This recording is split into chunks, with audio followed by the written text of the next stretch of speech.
is not right size; it's over capacity. And Doc Shika, MRT's deputy, said, I wouldn't agree with that. I don't think this is an issue of the right sizing of the interim housing. I think we have an imbalance on the permanent housing side, which is exactly right.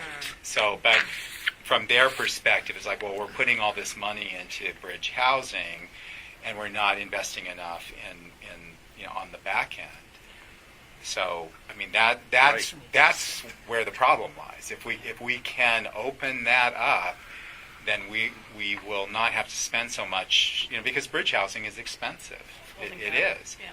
And from a policy perspective, and the reason the mayor is pushing this, because a lot of the elected officials, the message is either at the current system, and I think this is what's so attractive about Flyway.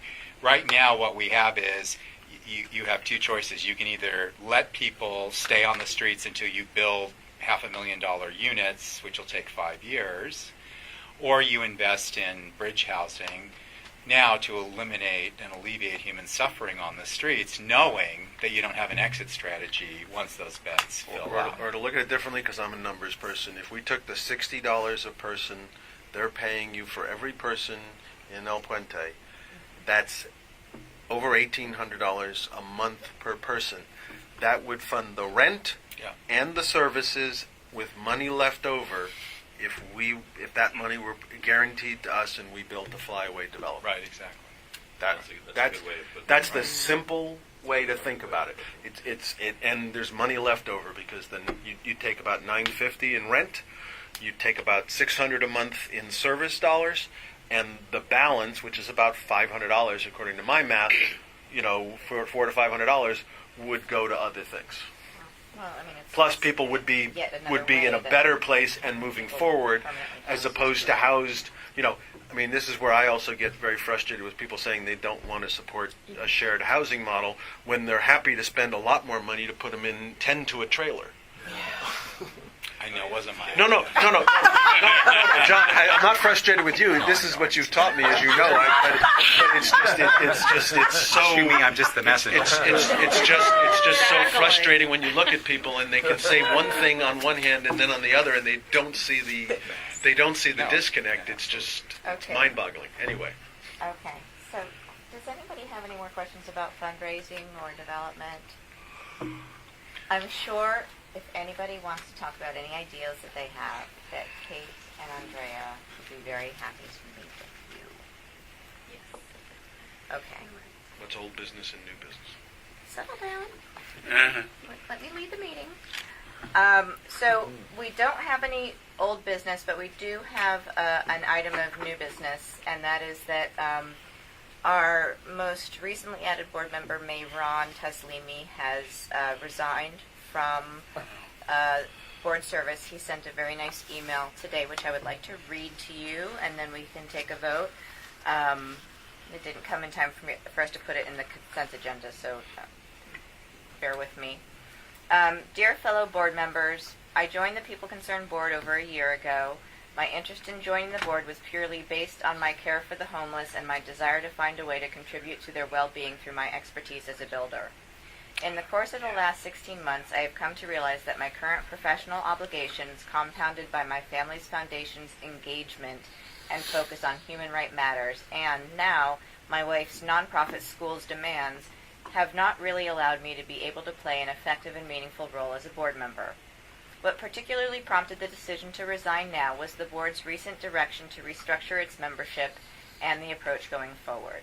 I wish to thank all who welcomed me warmly. I have a tremendous amount of respect for our organization and will always be a flag bearer for this vitally important cause.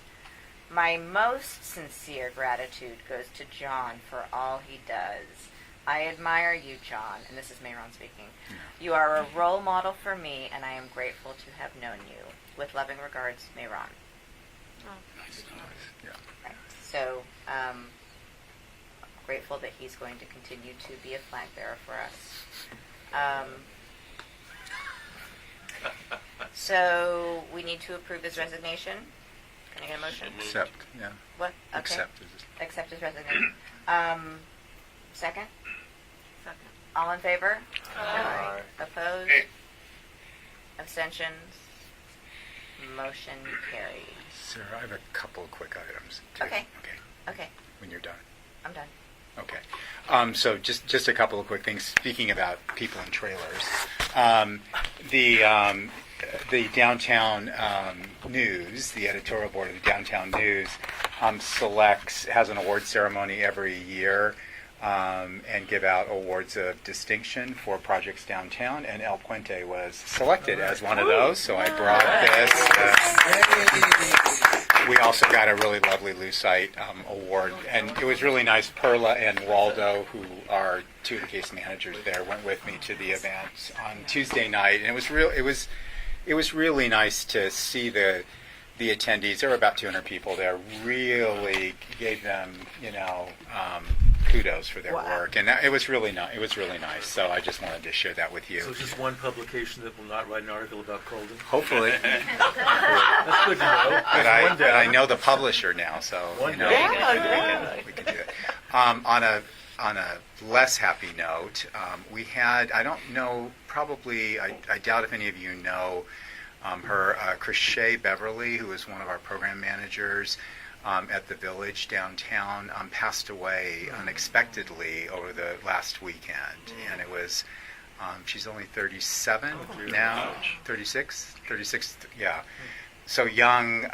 We don't have a lot of details. Obviously, the family was pretty shaken up. We were in the executive leadership meeting on Monday, and Julyn got a call from the director at the Village that Crochet's mother had called to say that this had happened. So the staff were pretty shaken up, and understandably. So we sent out an all-agency email, and then we followed up. We actually brought in grief counselors from our house to do some work with the staff. So they did a session. Was it today and another one on Saturday? Is that right? Yeah. So just wanted to let you know, this is the first time we've had former staff members pass away after they've left the agency, but in my time here, we've never had somebody who has actually died. Thank goodness she didn't die at work.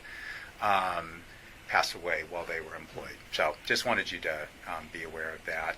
And then the other thing to be aware of, I put this in the win category, recognizing that there is going to be blowback from it. But David Morris, who many of you will recognize, has been one of the main instigators of a lot of the challenges at San Michelle. We actually exited him from San Michelle today. Successfully. Yay! Where did he go? He went to a motel, which we are paying for. He, at his request, wanted to be transferred to St. Joseph Center, which we did a couple weeks ago. They've offered him subsequently additional permanent housing placements, which he has turned down. I just really want to acknowledge the San Michelle staff did a really incredible job. It was I felt like we were planning the invasion of Normandy because it had to be very well executed because we knew we were only going to get one chance. And So- it was... If we send him to St. Joseph's, how come we're paying for the motel? Because I did not want to give him any reason all right. I to. just We had to ask. tried everything I get it. to dot every I and cross every T, and I felt like I didn't want to invest, frankly, one more dime in this guy, but it was the right thing to do, and so we did it. And what's that? Defensive expenditure. Absolutely, Smart. absolutely. Small dollars and very protective. Yeah. Can you Can send we- him to the Beverly Hills Hotel? Have the section for the high table? He would have liked that, but I Can we put money in a kitty for Marissa Yeah, Did, well, all Joel? I say for those of you that if you spend any time at San Michelle, that staff and those residents have been through hell and back the last couple of years. It has been really, really They do hard. a So they phenomenal feel like, they have been Bounced under back. siege. They feel freed at last. Yeah, it was handled, we were very respectful, very professional, had lots of witnesses. Of course, he called the police, which we were fine with, so they were witnesses to the whole thing. So it worked out better than we expected. So I just want to let you know that we may have articles forthcoming. I'm sure I will. Sure, he'll be back on resident. Reminiscence. It's fine. It's I'll put Jeff on the it's just fine. Yeah. All right. That's Congratulations. Thank you. Whoa. All right. Anything else? No? Okay. Meeting adjourned. It is 8 Yeah, o'clock, 8 o'clock. 8 p.m. Well, right back.